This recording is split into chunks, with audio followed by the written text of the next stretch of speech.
जय श्री राम। सभी श्रोताओं का मेरे संत कल्याण वाणी चैनल में हार्दिक स्वागत है।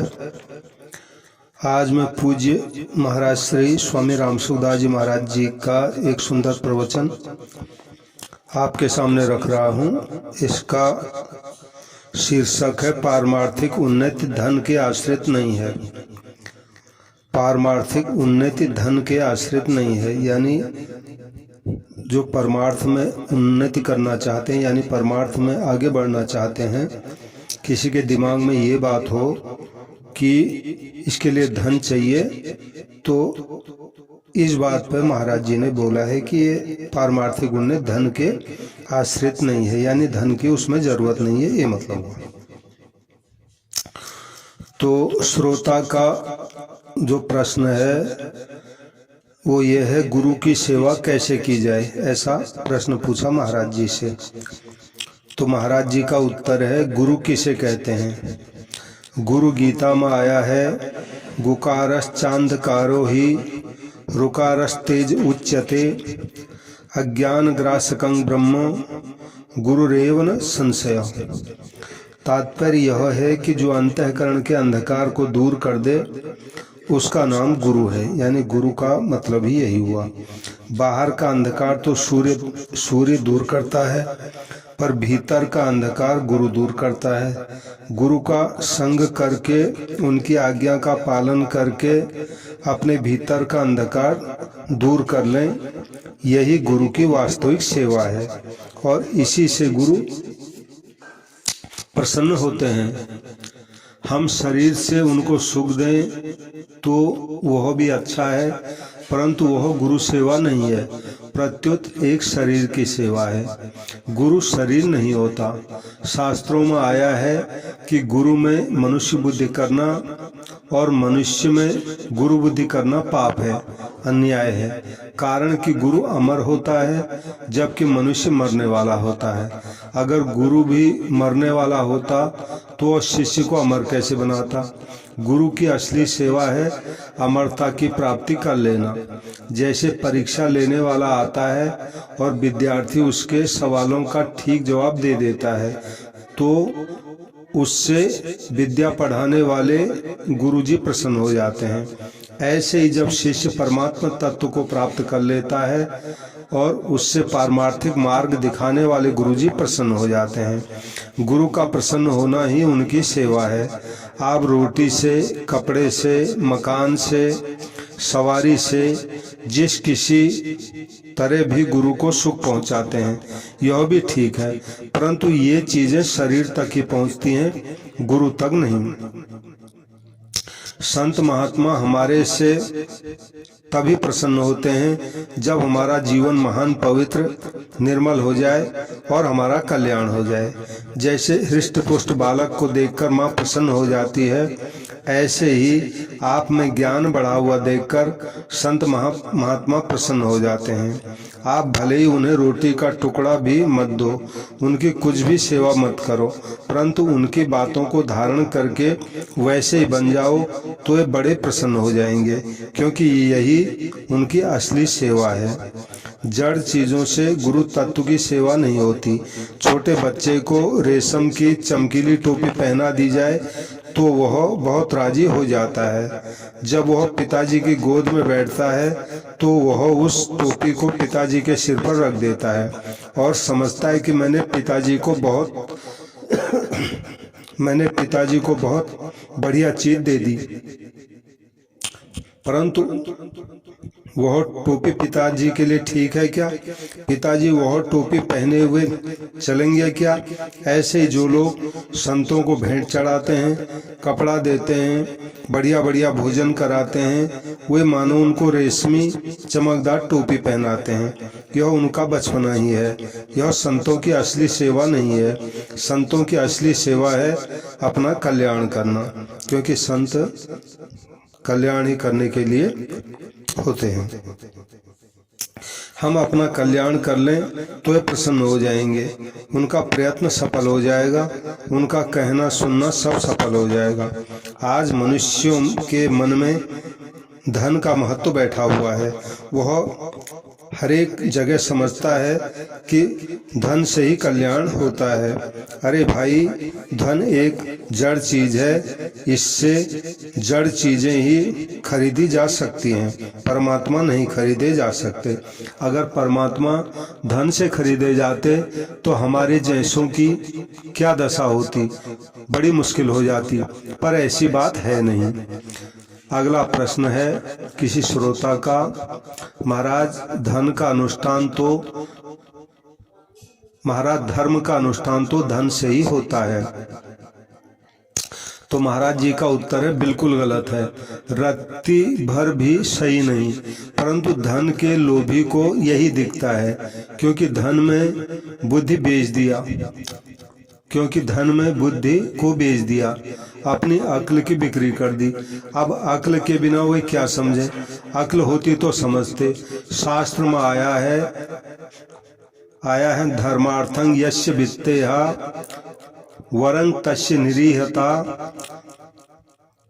प्रक्षालनाद्य पंकस्य दूरा 10% वरम। अर्थात जो मनुष्य धर्म के लिए धन की इच्छा करता हो, उसके लिए धन की इच्छा का त्याग करना ही उत्तम है। कारण कि कीचड़ लगाकर धोने की अपेक्षा उसका स्पर्श न करना ही उत्तम है। राजा रंतिदेव का पुण्य बहुत बड़ा माना जाता है। उनके सामने ब्रह्मा विष्णु महेश सब प्रकट हो गए। बात क्या थी? यानी बात यह है कि रंतिदेव का इतना बड़ा पुण्य कैसे हुआ, क्या था कि जिस कारण उनके आगे ब्रह्मा विष्णु महेश प्रकट हो गए। तो बात क्या थी? गरीबों को दुखी देखकर उन्होंने अपना सर्वस्व दान कर दिया। एक बार उनको और उनके परिवार को 48 दिन तक कुछ भी खाने पीने को नहीं मिला। 49वें दिन उनको थोड़ा सा घी, खीर, हलवा और जल मिला। वे अन्न जल ग्रहण करना ही चाहते थे कि एक जो है ब्राह्मण अतिथि आ गया। रंतिदेव ने उस ब्राह्मण देवता को भोजन करा दिया। ब्राह्मण के चले जाने के बाद रंतिदेव बचा हुआ अन्न परिवार में बांटकर फिर खाना ही चाहते थे कि एक शूद्र अतिथि आ गया। रंतिदेव ने बचा हुआ खाना और कुछ अन्न उसे दे दिया। इतने में ही कुत्तों को सांस लेकर एक और मनुष्य वहां आया और बोला कि मेरे ये कुत्ते बहुत भूखे हैं, इनको कुछ खाने को दीजिए। अब रंतिदेव ने बचा हुआ सारा अन्न कुत्तों सहित उस अतिथि को दे दिया। अब केवल एक मनुष्य के पीने लायक जल बाकी बचा था। उसको आपस में बांटकर पीना ही चाहते थे कि एक चांडाल वहां आ पहुंचा और बड़ी दीनता के साथ बोला, महाराज मैं बड़ा प्यासा हूं, मुझे जल पिला दीजिए। रंतिदेव ने वह बचा हुआ जल भी उस चांडाल को पिला दिया। उनकी परीक्षा से बड़े प्रसन्न होकर ब्रह्मा विष्णु और महेश तीनों उनके सामने प्रकट हो गए। अगर भगवान की प्राप्ति धन से होती तो जल पिलाने मात्र से वे कैसे प्रकट हो जाते। धर्म का अनुष्ठान, पारमार्थिक उन्नति धन पर बिल्कुल भी अवलंबित नहीं है। जो इनको धन के आश्रित मानते हैं वे धन के गुलाम, कौड़ी के गुलाम हैं, पर वे इस बात को नहीं समझ सकते। छोटे बालक के सामने एक सोने की मोहर रख दी जाए और एक बतासा रख दिया जाए तो वह बतासा लेगा, मोहर को नहीं लेगा। आप समझेंगे कि वह भोला है, पर अपनी दृष्टि में वह भोला नहीं है, प्रत्युत समझदार है। बतासा तो मीठा होता है और खाने के काम आता है, लेकिन मोहर का वो क्या करे। ऐसे ये लोग धन रूपी मीठा बतासा तो ले लेते हैं, पर भगवान का भजन, धर्म का अनुष्ठान, परमात्मा की प्राप्ति, इन कीमती रत्नों को फालतू समझ लेते हैं। वे समझते हैं कि इतना बड़ा पंडाल बनाना, बिछौना बिछाना लाउड स्पीकर लगाना आदि सब काम धन से ही होते हैं। यह बिल्कुल मूर्खता की बात है, इसमें रत्ती भर भी सच्चाई नहीं है। किंतु धन का लोभी इस बात को समझ ही नहीं सकता। मेरे में ताकत नहीं है कि मैं आपको ये बात समझा दूं, और आप सब इकट्ठे होकर भी मेरे को यह नहीं समझा सकते कि पारमार्थिक उन्नति धन के अधीन है। पारमार्थिक उन्नति धन के अधीन नहीं है। यह बात मेरे भीतर ठीक बैठी हुई है। इस विषय में मैंने खूब अध्ययन किया है। जैसे रुपया कमाने के लिए कलकत्ता जाते हैं, वहाँ रुपए कमा लेते हैं तो हम अपनी यात्रा सफल मान लेते हैं। ऐसे ही कथा करते हैं और उसमें रुपए आ जाते हैं तो अपनी कथा को सफल मान लेते हैं। यह उनकी बात हुई जो रुपयों के गुलाम हैं। परंतु कहीं अच्छे संत महात्मा हों और उनकी सेवा में भोजन दिया जाए, कपड़ा दिया जाए तो आदमी प्रसन्न होता है कि आज मेरा भोजन और कपड़ा सफल हो गया। इसलिए सज्जनों, धन देने से सफल होता है, लेने से नहीं होता। जो लेने से सफलता मानते हैं वे बेचारे समझते ही नहीं। रुपया आने से कोई फायदा नहीं है। मर जाओगे तो क्या एक कौड़ी भी साथ चलेगी। परंतु धर्म का अनुष्ठान किया है, भगवान का भजन किया है, गुरु की प्रसन्नता ली है तो यह सब धन यहाँ नहीं रहेगा, साथ चलेगा। हृदय से दूसरों को सुख पहुंचाया जाए, धर्म का अनुष्ठान किया जाए, इसमें आपका जितना पैसा लग गया वह सब सफल हो गया। सत्संग भजन में रुपया लग जाए तो बड़े भाग्य की बात है। नहीं तो अच्छे काम में पापी का पैसा भी लग नहीं सकता।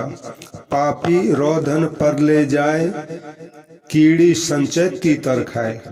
यानी उस धन को डाकू ले जाएंगे, इनकम टैक्स वाले ले जाएंगे, डॉक्टर ले जाएंगे, वकील ले जाएंगे। इनमें बेशक हजारों रुपए खर्च हो जाए, पर सत्संग भजन आदि में वे खर्च नहीं कर सकेंगे। उनका पैसा भी खराब है और उनके भीतर का भाव भी खराब है। अतः वे कैसे खर्च कर सकते हैं। मैं तो यह बात आपको समझाने में अपने को असमर्थ मानता हूँ, परंतु बात वास्तव में ऐसी ही है। आपके पैसों की, आपकी वस्तुओं की सफलता होती है देने से। खर्च करने से पैसा आपके काम आएगा, संग्रह से नहीं। संग्रह से तो अभिमान ही बढ़ेगा। अभिमान के भीतर संपूर्ण आसुरी संपत्ति, संपूर्ण दुर्गुण दुराचार रहते हैं। संस्कृति मूल शूल प्रदनाना, सकल शोक दायक अभिमाना। ये बात श्री रामचरितमानस के उत्तरकांड के 74वें दोहे के 3 नंबर की चौपाई है। ये अभिमान महान नरकों में ले जाने वाला होगा। परंतु संग्रह करना अच्छा लगता है, खर्च करना बुरा लगता है। अरे भाई, रुपए बढ़िया नहीं है, उनका सदुपयोग बढ़िया है। जय श्री राम। सभी श्रोताओं से मेरी प्रार्थना है कि महाराज जी की वाणी है, इसको लाइक करें और मेरे चैनल को सब्सक्राइब करें। और आपको अच्छी लगी महाराज जी की वाणी तो इसको शेयर ज़रूर करें। मैं आपके सामने महाराज जी की वाणी जहाँ तक हो सकेगा अच्छी अच्छी बातें रखता ही रहूँगा। जय श्री राम, जय श्री राम।